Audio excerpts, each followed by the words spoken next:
Al confine tra le regioni Veneto e Friuli Venezia Giulia e le province di Belluno e Pordenone c'è un grande silenzio.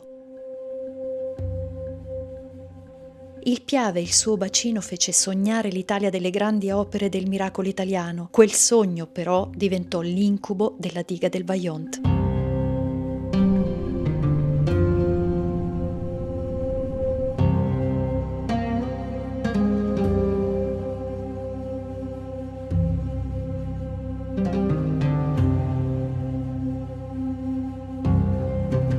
«9 ottobre 1963, ore 22:39. Longarone, Pirago, Maè, Villanova, Rivalta, Frasein, Col delle Spesse, Il Cristo, Pineda, Ceva, Prada, Marzana, San Martino, Faè, Erto. La vita di questi abitati cambierà per sempre».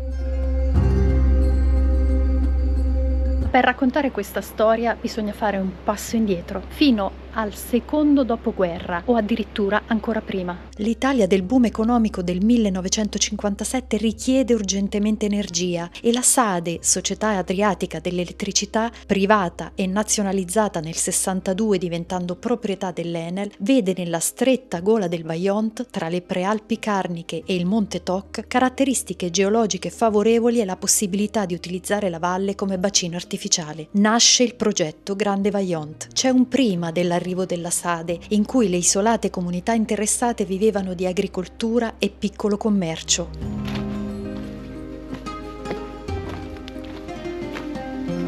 Poi c'è la costruzione, dal 57 al 60, della struttura in calcestruzzo a doppio arco, incastonata nelle rocce laterali, all'epoca la più alta del mondo con i suoi 265 metri, con una quota di massimo invaso di 722 metri sul livello del mare e un invaso totale di 168.715.000 metri cubi. Infine c'è il riempimento del serbatoio dal 60 al 63, che crea uno stato di rischio sempre più chiaramente incombente. Sin dall'inizio dell'invaso si notano alberi inclinati, fessure nel terreno, fenditure sui muri delle abitazioni. La zona infatti è caratterizzata da una fitta e disomogenea alternanza di calcare e argille. C'è una prima frana nel novembre del 60. Qualcuno ai vertici della SADE scrive della pericolosità dell'innalzamento dell'acqua, poi ritratta, certo di riuscire a gestire il bacino in attesa della frana, ormai ritenuta inevitabile. Nessuno però ne prevede la portata. Vale la pena chiedersi dove si può arrivare forzando la natura, forzando i suoi processi, e quando la coscienza umana deve segnalare che si stanno facendo troppi interessi economici a danno della comunità e dell'intera umanità. Alle 22:39 del 9 ottobre 1963 un enorme fronte del Monte Toc si stacca, crollando all'interno del bacino e trasportando a valle oltre 270 milioni di metri cubi di rocce e detriti. La forza d'urto crea due ondate, una di 80 metri verso monte e una di 170 metri verso valle. Quest'ultima supera lo sbarramento raggiungendo il paese di Casso a 240 metri sopra la diga, si incanala nella stretta gola arrivando a una velocità di quasi 100 km/h e raggiunge Longarone e altri villaggi.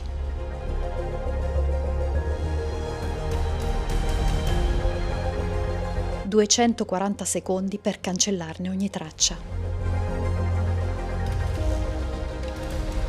Da quel momento tutto cambia e il vuoto che resterà per sempre impiega meno di 5 minuti.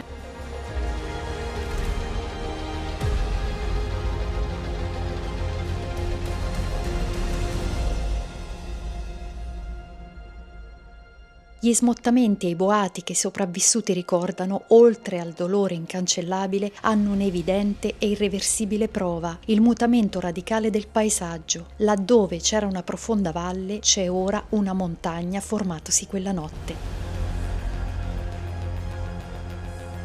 Quando è giusto fermarsi e cosa davvero si può imparare a un prezzo così alto? Il Monte Toc mostra ancora la sua enorme ferita. Negli anni la natura ha reso di nuovo verde qualche versante, ma è ancora visibile il mostruoso scivolamento di rocce e detriti.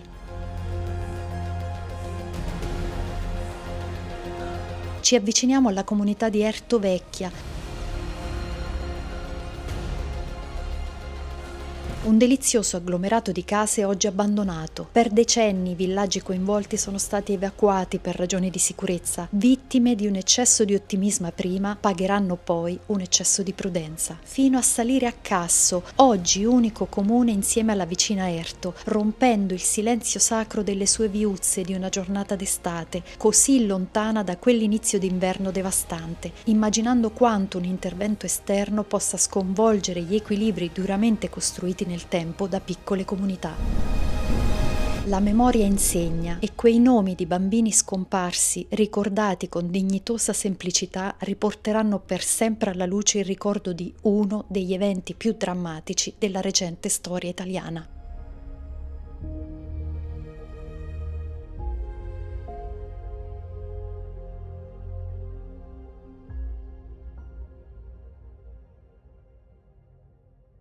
Oggi invece ripartiamo non più in 4 ma in 5. C'è un altro componente che conoscete tutti. Poi ci racconterà qualcosa perché questa è casa sua. E questo è il nostro solito viaggio con loro. Si parte dal comune di Auronzo di Cadore. La nostra direzione in compagnia, e che compagnia, è Lago di Misurina. E buongiorno dalle splendide Dolomiti.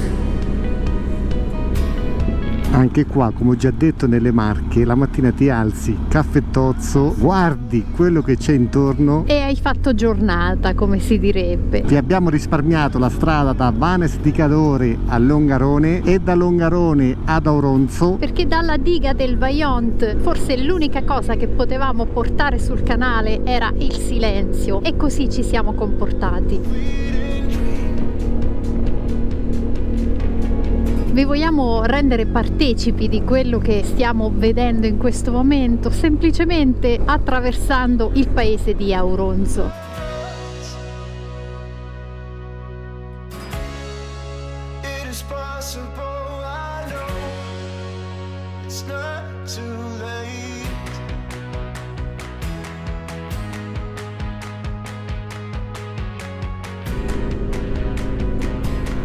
Misurina aperto.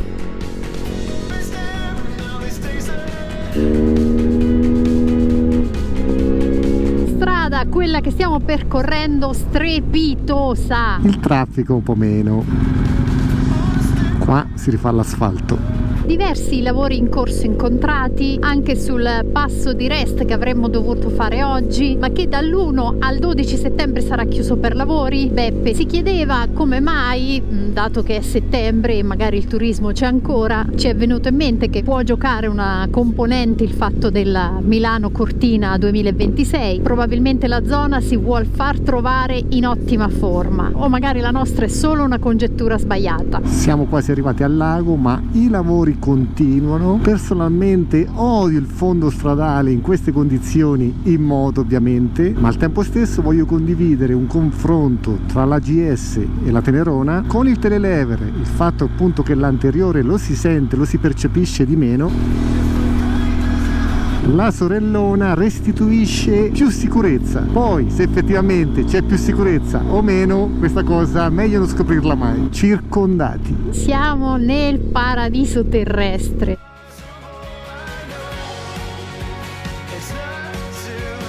Quelle che abbiamo di fronte sembrano addirittura squadrate dall'uomo. Siamo a Misurina intanto, frazione di Auronzo di Cadore, 1756 metri, che è l'altitudine del lago. Istituto Pio XII qui sulla nostra destra, che per anni ha svolto un ruolo cruciale soprattutto nell'asma infantile. Aperto per le ottime condizioni climatiche di questa zona, al momento estremamente popolata da turisti, perché qui si venivano a creare le caratteristiche essenziali per curarla.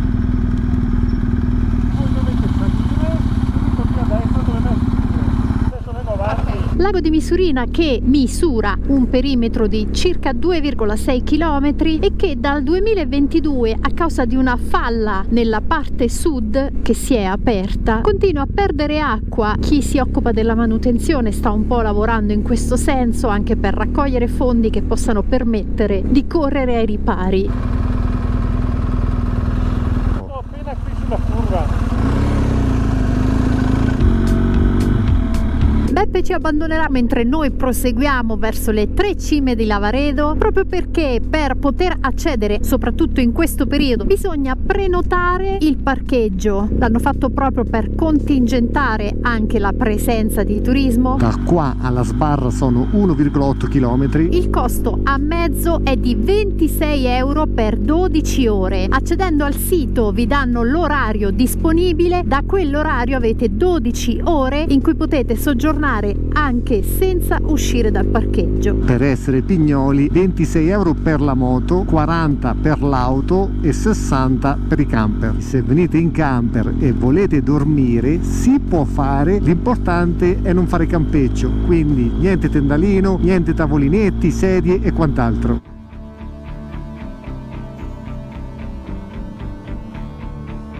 Altre stazione eccetto autorizzati, e noi siamo autorizzati grazie ai 26 euro. You have a reservation? Sì. Yes, Ce l'avete? A che ora? 14. Allora siete già a posto, potete andare. Devo far vedere. Perfetto, grazie.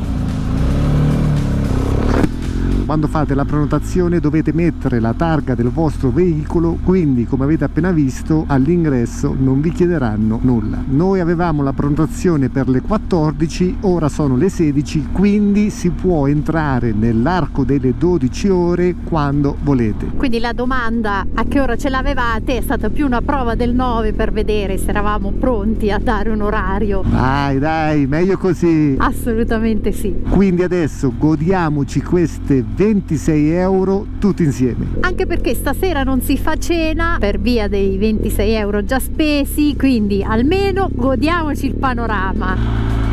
Mamma mia ragazzi,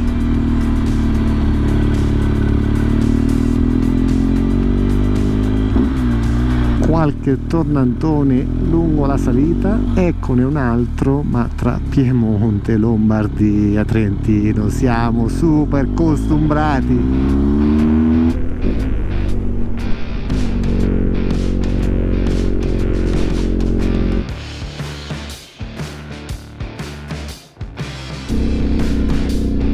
Vedo un autobus, ma io ci provo ragazzi, io ci provo.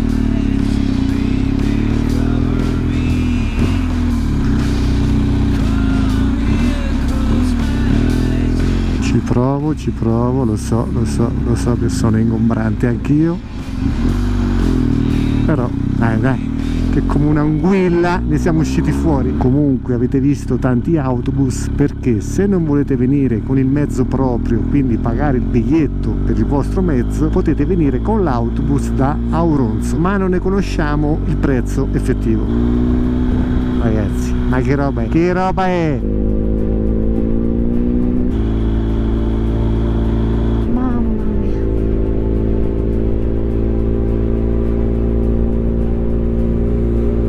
Poi che giornata, l'abbiamo scelta per voi e anche per noi.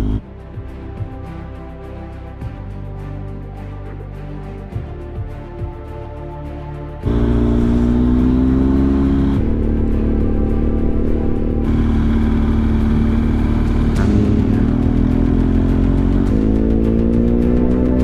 800 metri al parcheggio. Rifugio Auronzo intanto sopra di noi. E per chi si chiedesse com'è il panorama alle 3 cime di Lavaredo, in cui si è a 2320 metri sul livello del mare, proviamo a salire fino in cima. Questo è quello che i nostri occhi vedono.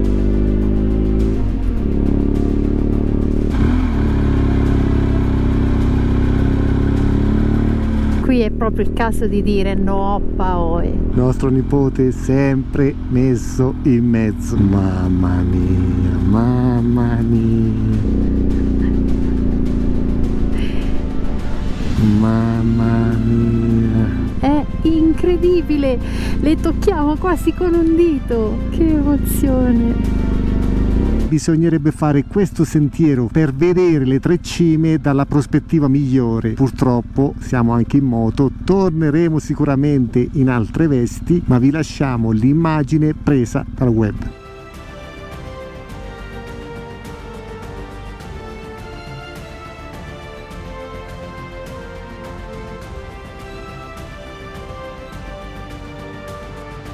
cosa chiedere di più alla vita? Ritorniamo da Beppe anche perché ci sono 10 gradi e noi andiamo coi traforati. Diciamo che il cuore fondente è riscaldato da quello che i nostri occhi vedono e quello di cui possiamo godere. Per mettere la ciliegina sulla torta sarebbe avere un camper, dormire qua e domani mattina alle 6 fare tutto il percorso ad anello, circa 4 ore, magari aspettare il meteo clemente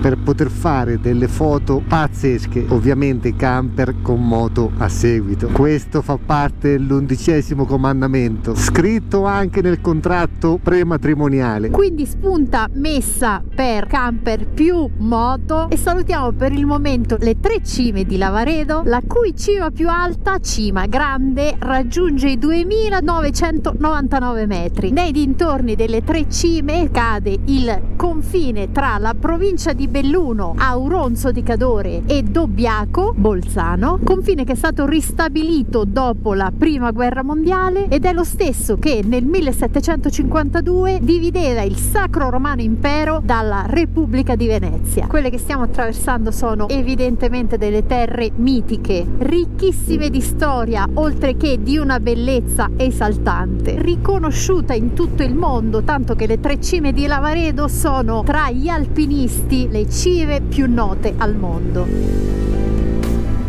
Tornati al lago, ora vediamo se troviamo Beppe. Eccolo. Ripartiti proprio dal lago di Misurina, ce lo godiamo comunque anche se la luce ormai non c'è e continuiamo a sognare fino in fondo. Io aggiungerei che si riparte in scioltezza perché abbiamo la guida Locale, local guide, e infatti quello che faremo ora è superare il confine regionale Veneto, Friuli Venezia Giulia attraverso il passo Mauria. I nuvoloni hanno preso il sopravvento nonostante ormai è pomeriggio inoltrato, però possiamo ritenerci fortunati. Scesi a valle, la guida ci propone passo Mauria.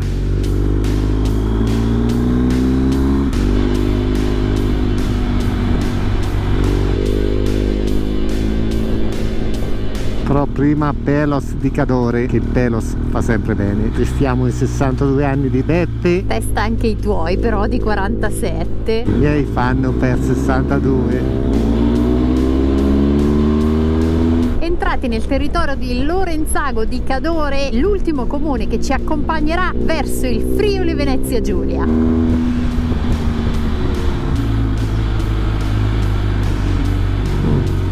Forza ragazzi.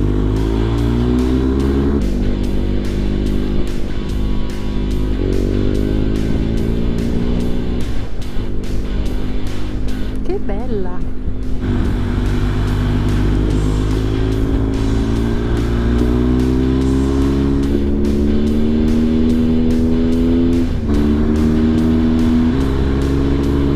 Non male il Mauria.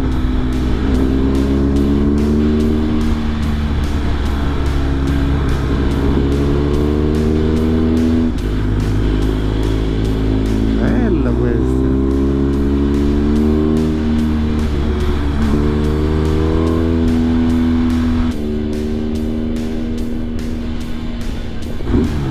No, la parte più interessante arriva adesso.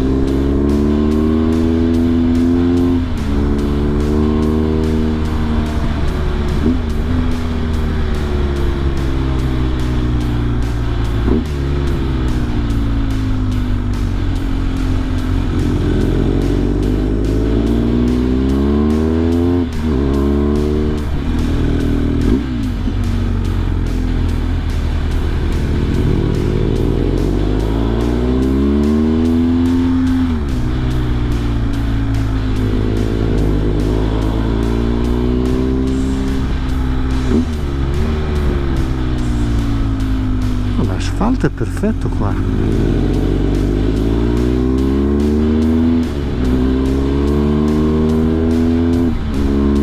Primo tornantone.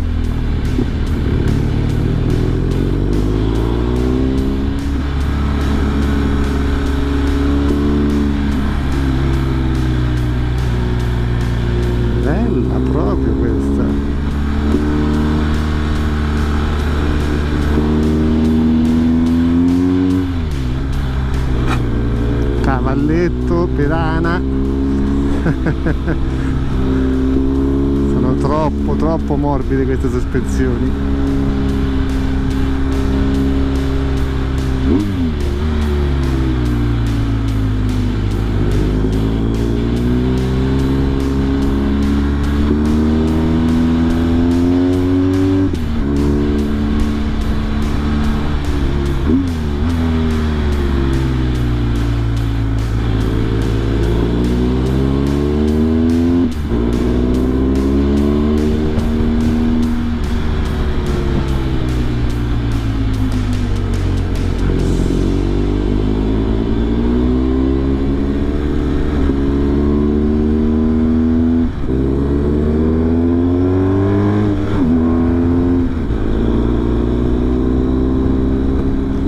Qua non scherza, eh?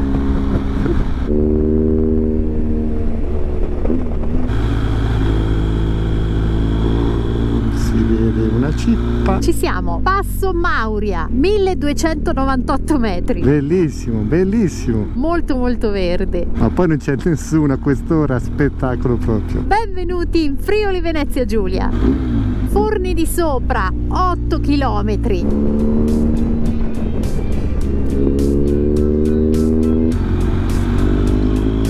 Spettacolo delle Alpi Carniche. Qua ha messo un po' peggio.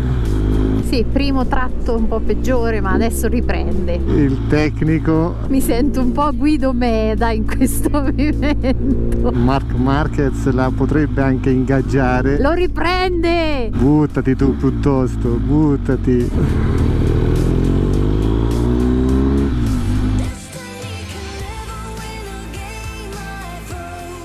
Secondo me a Beppe l'ha chiamato Vania, sbrigati, ho buttato giù la pasta. Gli avrà detto, dai, lo sai che sono ritardatari cronici, fagli dare una mossa. Vedi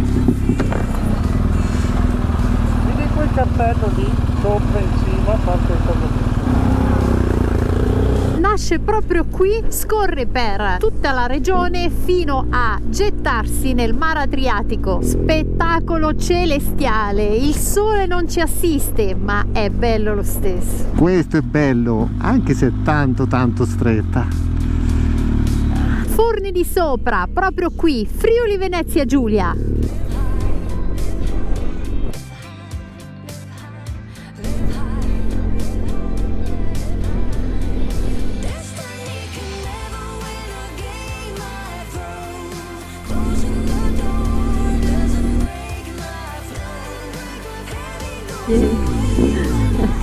Siamo nel comune di Ampezzo, che non è Cortina ma è Ampezzo della Carnia, la regione fisica che stiamo attraversando. E guardate com'è cambiato il meteo mano a mano che ci avviciniamo ad Udine. Temperatura 22 gradi, come diciamo spesso l'ora più bella della giornata. Vediamo pure il cruise, controlliamo se è tutto ok.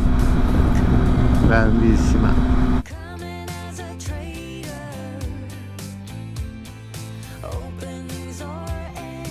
Hanno iniziato a comparire le scritte nella lingua friulana e questo è il letto del fiume Tagliamento. Si cresce in fretta. Com'è la vita, L'abbiamo visto nascere adesso e guardate com'è diventato. Le mura di Venzone rimaste in piedi dopo il terremoto che colpì anche Gemona.